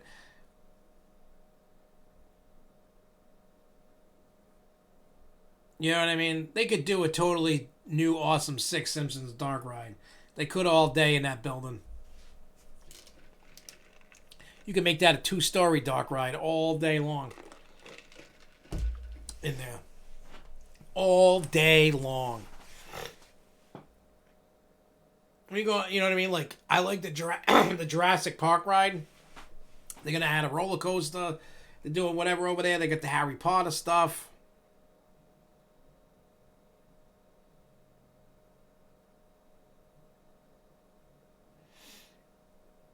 Yeah, I mean, the people that I talk to at Universal that I know that work there, they were told strictly by Nintendo that it can't be screen the ride. Like, they want real... I'm sure there's going to be screens in Nintendo World and stuff, you know? Super Nintendo World, but I'm not opposed to using screens if it helps drive the story and it actually incorporates good. Like I always say, Hagrid's... Hogwarts Castle, I feel... what do you call it? I could, you know, if they did that, I could see a lot of... That's how, like, when you want to incorporate the perfect dark ride, you have the cars, you have the screens, you got the props, you got the animatronics, tells a story, the ride is great, the queue line is great, then you get to the, what do you call it, Gringotts Bank. Everything leading up to the ride was amazing. Right? And then you get inside the ride, and it's just a screen inside a cave. That's it. Screen. Cave. Screen. Cave. Screen. Like, they had everything going good. Like the queue with the animatronics. All that stuff. When you get in the green, I was like, all right, this is going to be good. This is going to be kind of awesome. Like the castle. And then you get on the ride and you're like, oh, this sucks. Like, I get what they were trying to go for, trying something different. I hope they don't make any more attractions like that. I mean, you look on the outside, it's got the dragon spitting real fire out, and they got all different kinds of things going on. And then you get on the stoop, when getting into the queue line, getting on. Even the train ride is better than. I think the train ride between the two parks is better than Gringotts Bank. There, I said it. And I absolutely, positively cannot stand Harry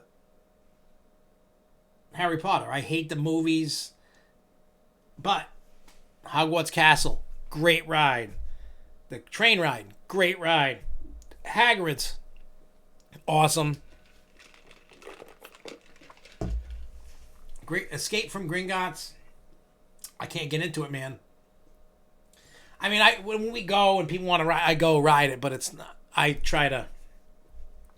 Nah, but if people that are with me that want to ride, I would go ride it. I'm not gonna be like, I'm not that guy to go, nah.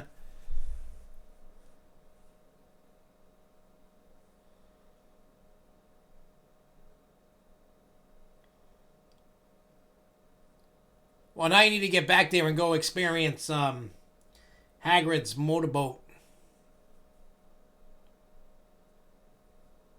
You know what I mean? Like for me, when like I said, when it comes to Escape from Gringotts, when you're going into the bank there, and then you see all the animatronics lined up, the bank is, and then you got all the stuff going on, the elevator, like all that stuff. It's crazy. It is absolutely crazy that you just get in the car and it does things, and you're just in a cave with a screen. That's for me. Oh, I agree. That Gringotts area is themed amazing. I still think the Star Wars is themed a little better, even though the Star Wars land could use some more stuff. But again, if you like Harry Potter, or if you're neutral to Star Wars, and you know what I mean, you'd be like, oh, great. It's good. I'm not saying it's crap. It's still good. But I prefer it just because I love Star Wars. And then Grovel's like, Disney owns Fox, but the IP will continue as long as they're willing to pay. Disney probably has no interest in using the Simpsons IP in them. It depends, because they're pimping that out for the Disney Plus. I know it's two different things. If Disney was smart, they could do one of two things. For them, it would be more ludicrous to what do you call it? Maybe trade, like get like Simpsons and Family Guy IP from Disney, and then they give up Marvel. But again, I don't know. You know what I'm saying? So I don't know. I don't know what you'd want to do. I mean, pound for pound, there's more money in Marvel than there is Simpsons and Family Guy. But I think if they had Simpsons and you could put like, keep doing Simpson things in the studios. Maybe put Family Guy in the cartoon area. At Islands of Adventure. I don't know. But I agree. It is one of the best themed areas. How was the magical motorboat coaster? Yeah, Marvel's a cash cow. For now. How was the magical motorboat coaster at the Islands of Adventure? For the 5 or 6 times that I rode it during IAPA celebration thing, it was awesome. I wish more coasters were like that. Yeah, Disney would value Marvel over Simpsons, but I don't think that they would trade out. You know what I'm saying?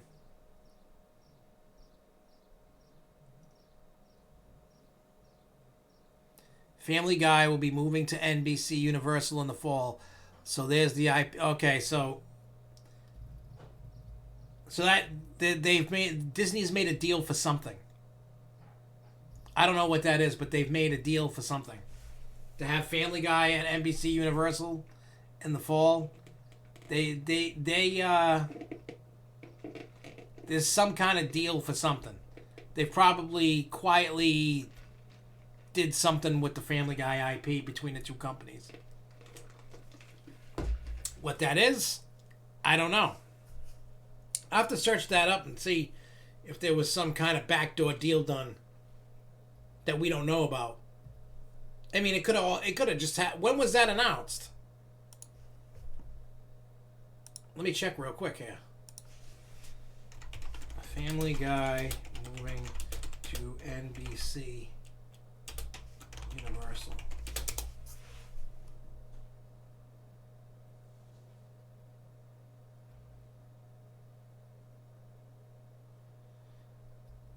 All right, so Seth MacFarlane inks $200 million overall deal with NBC Universal. After decades with 20th Century Fox, the Family Guy mastermind will create and develop new projects. No, they... okay, so they didn't... What do they get? I gotta wait to skip an ad.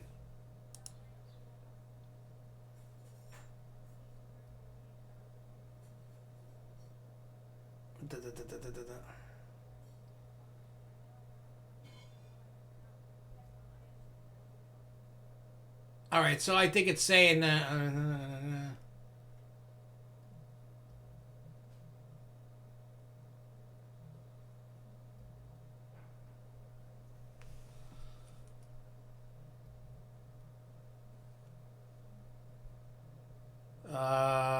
reading this here.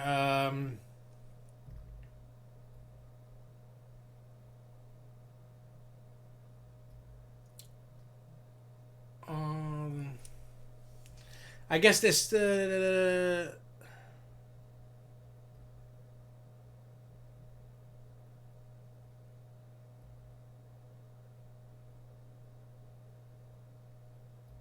Okay, it says the news arrives as Disney now controls ownership of Fox's Family Guy, the TBS American Dad, and Orville McFarlane is said to have the so-called carve-outs that allow him to continue working on all three shows for Disney's 20th TV, whatever that is, maybe Disney Plus, as well as other pre-existing development for the studio, including the Hulu movie Books of Blood and the new development at Fox, Family Guy, which is a multi-billion-dollar franchise, the first show that he ever pitched, the first season of a 2-year renewal that will take it through its 19th season. American Dad is locked up at Warner Media back TBS through 2020 and in its 15th season, with talks already underway to extend the show beyond that. Orville, on which McFarlane also stars, will debut third season and first on Hulu this year. So as to say, no decision has been made if the Orville will wrap with season 3 or continue on at the Disney-owned platform. I'm trying to find out what's going on with... Oh, so, I mean, I don't see... McFarlane's going and doing stuff. I don't see anything about Family Guy. Because Disney still owns it. So, yeah, I don't see what's going on with that.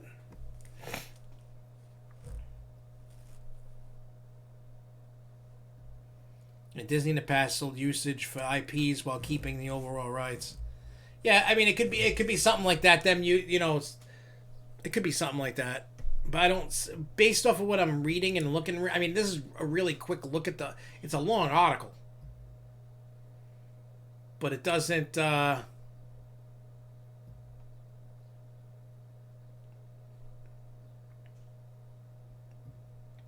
say anything about, I guess Family Guy is on Hulu. I guess. I mean, I gotta read deeper.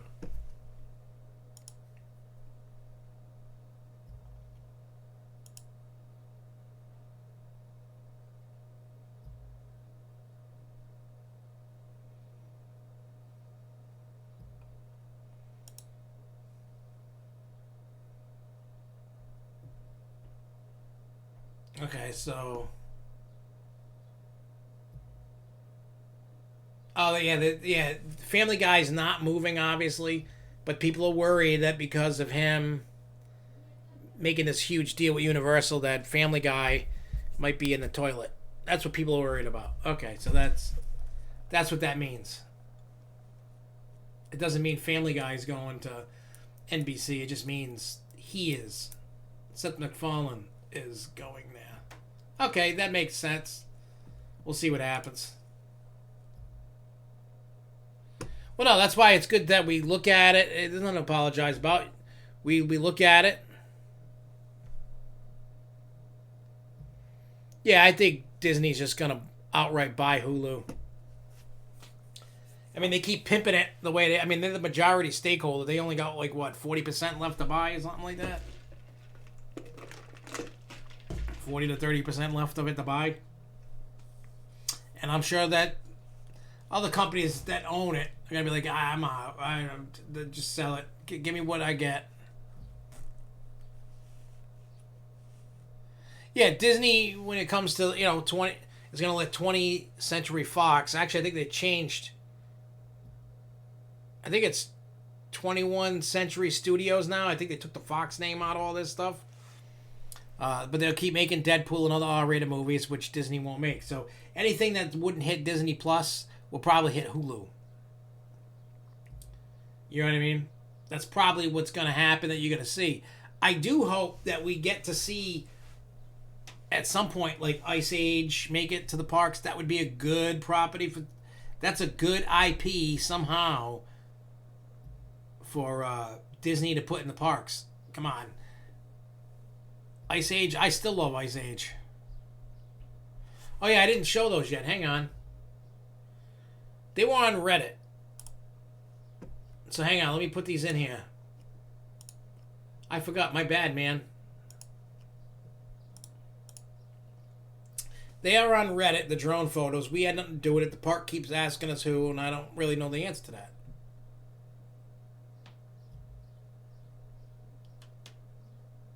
So Florida, what's the worst thing that could happen right now? I'll tell you, a hurricane forming right now off the Atlantic that could come ashore.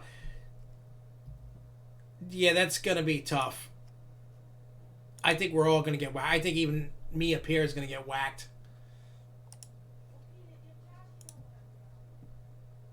All right, so this is a photo of the drone footage, and we'll get back to some of these questions. Let me blow this up. I don't care about blocking me, but I don't know if you can tell this, but see this? You can see Superman the ride right here, obviously.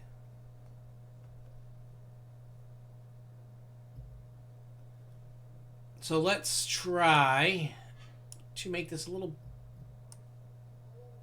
bigger. I mean, see this road right here? I've been on this. I've walked on this quite a bit. You could see, right, by the spaghetti bowl area over here, you can see the pad for Supergirl. You can, if you look in the middle, is that game, the water game, shoot the water. Near the steps over there, you can see there's a statue. Over at the bottom of the stairs, there's a statue. It looks like all the buildings are getting painted, repainted.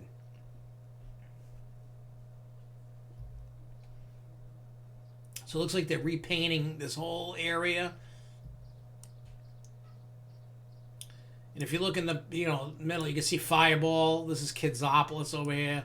You can see the water park, the Joker. You can see Harley Quinn. You can see the Riddler. Oh, see to the right of the Riddler over there, there used to be a bridge. You can kind of see the walkway. This is a different walkway. There used to be access so you could walk. If you look right by the lift hill, you can see this brown walkway. Used to be a bridge. Used to over in this grass where the trees are. Like you see the Joker, and then you keep moving southeast on here. You see this. That's where the antique car ride is. You can see the teacups. You can see the water park. I can see the wave pool. You see Scream. You can see that hunk of junk staying in there. You can see Wicked Cyclone, Flashback. I can see the maintenance building. I can see Houdini. I can see Tomahawk. But that's not what I wanted to show you. I mean, I wanted to show you that. No, Disney owns Ice Age. Because it was Fox. I'm sure it's on the DreamWorks as well, but Ice Age is the first Ice Age movie is on Disney Plus. All right, so let's go here. Let's get to the next one. I don't know what some of the. I gotta find the photo. Where is it? I don't know what this is. Could be benches. Could be anything. When you look, it's a crappy picture. See the circle? I don't know if that's benches. It looks like it's on a pallet. I don't know what this is.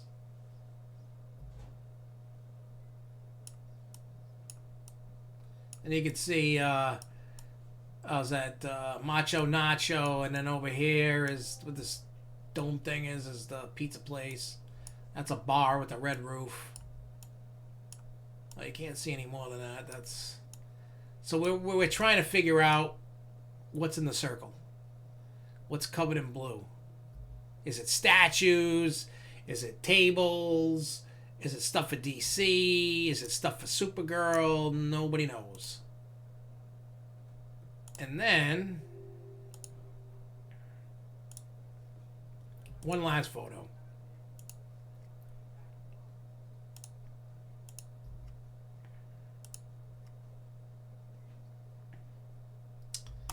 Okay.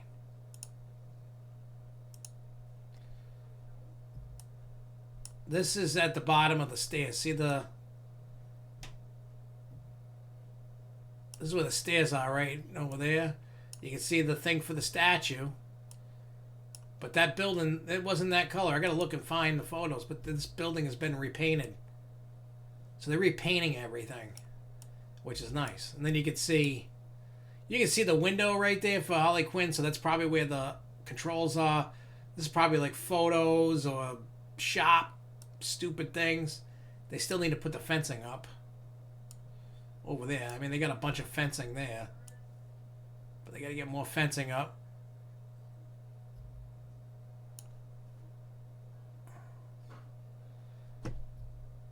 Yeah, we got the coaster from Magic Mountain. That's our Goliath.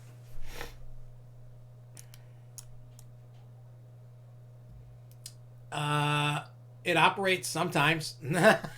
I mean, last year was better than the year before, but it's still... It's painful. Nobody wants to ride it. I mean, when that first opened, that thing had lines all the time. All the time. And now it's got nothing. It's just... Nobody cares. Nobody cares anymore. They used to have two queue areas, like two queue houses. One the main one, one by the main gate of the ride, getting in. And they had one before, like when you walk through the entrance sign of Goliath, they had the backup one, and they're not even filling the main one. So, yeah, working as a loose term. I mean, it valleys, it breaks down, it runs for a couple days. Sometimes it doesn't even open. There's a lot of problems with that ride. That's why I think that ride is going to go. Yeah, I guess, Jason, that's deja vu from Magic Mountain. I'm sure you knew that, but yeah, that's where it went, and that's where it still is. That came in, what, 2013? I think? 12? 12.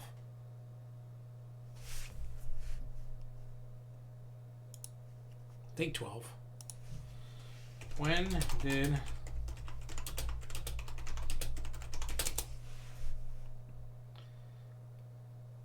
Goliath opened?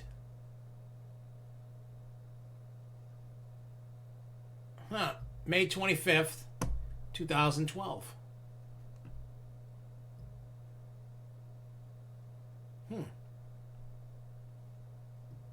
Okay.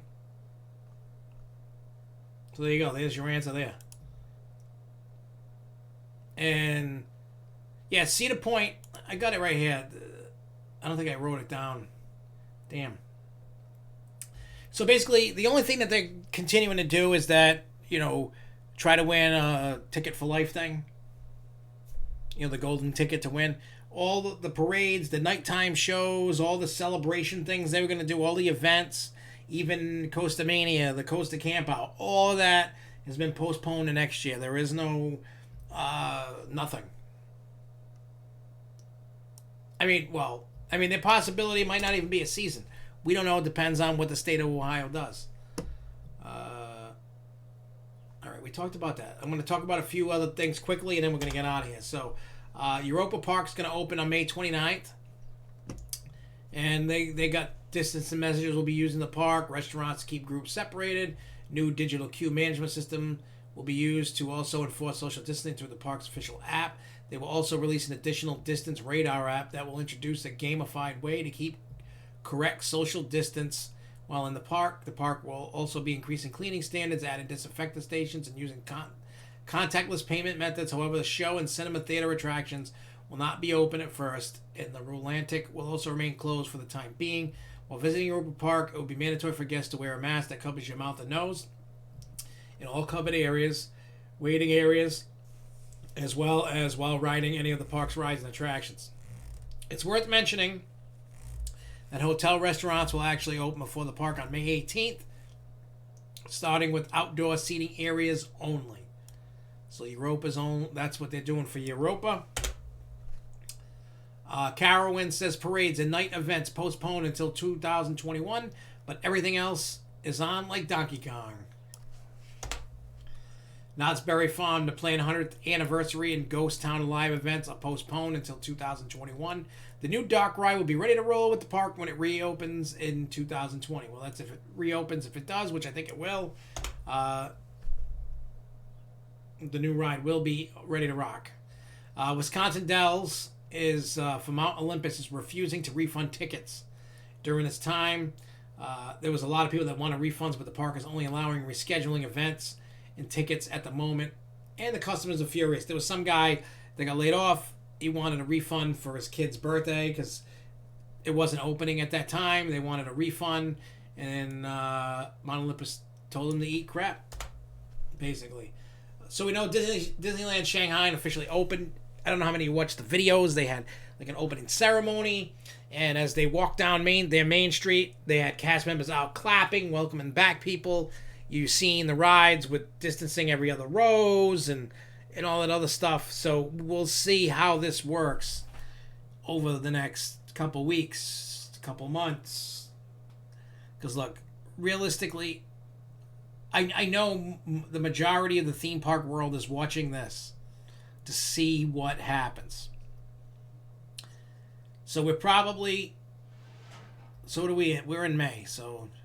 Yeah, I would say July, sometime August is when Disney World is going to open. I don't know when Disneyland's going to open because California is in a tougher predicament. We'll see, though. I don't know what's going to happen.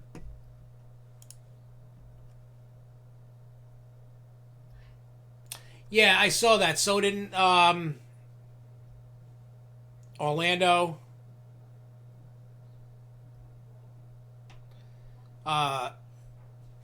Well, they think it. I guess that show's been going around about SeaWorld. They Ships Ahoy for all the parks gonna get rid of it, and something else. But it could be they're gonna do something new, maybe rip out the buildings and do something different. Nobody knows, and it wasn't officially announced. Well, like you said, it's not official, but SeaWorld San Antonio canceled the Pets Ahoy show.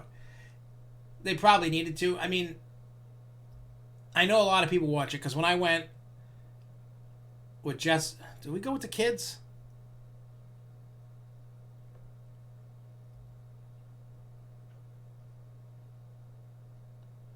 I can't remember. I can't remember if we went with the kids to SeaWorld or not. I know Jess and I went to SeaWorld. I don't think in October we went to SeaWorld.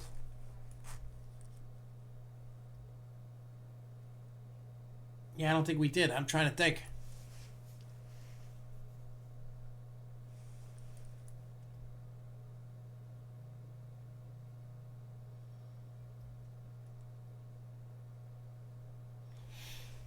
Yeah, it's gonna. Like I said, don't hold anything. Don't hold on to anything as the gospel until we get dates.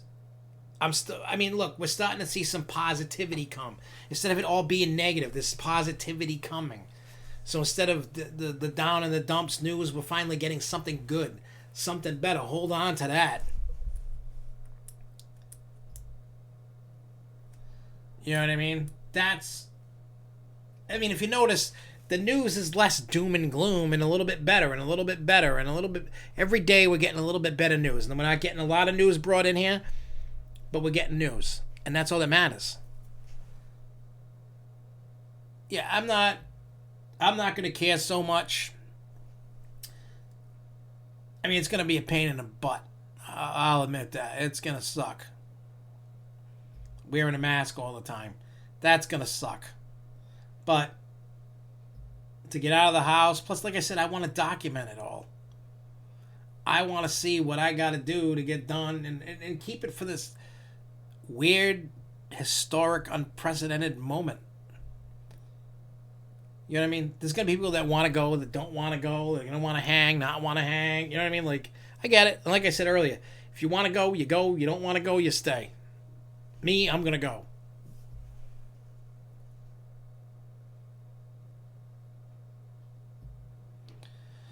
Yeah, I heard about that. San Antonio is going to be the first, and then who knows? I think the first one's going to be San Antonio, then Orlando, then San Diego.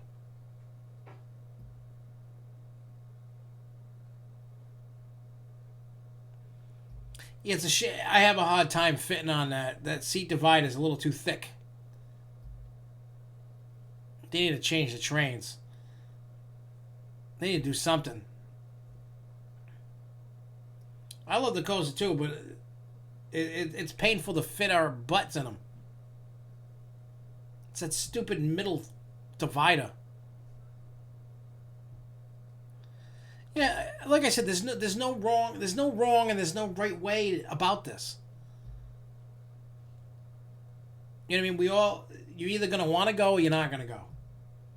I mean, if you don't go, you can watch the videos that I would put out or other people would put out of going to the parks. There's no, like I said, there's no wrong or right way. If you want to stay home, you stay home. You want to go out, you go out. That's it. But I am going to call out people that start trash talking parks and be like, look, you knew what you were getting into. You lose the right to, for the most part at first, to complain.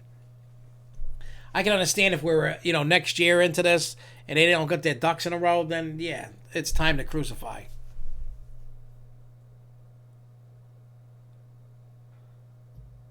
California might, based on new info, might be ahead of Florida.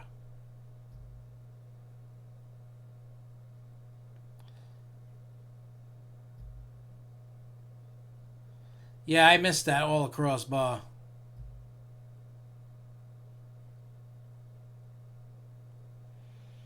Yeah, it's always the seat dividers. Those seat dividers are... the divide is too thick.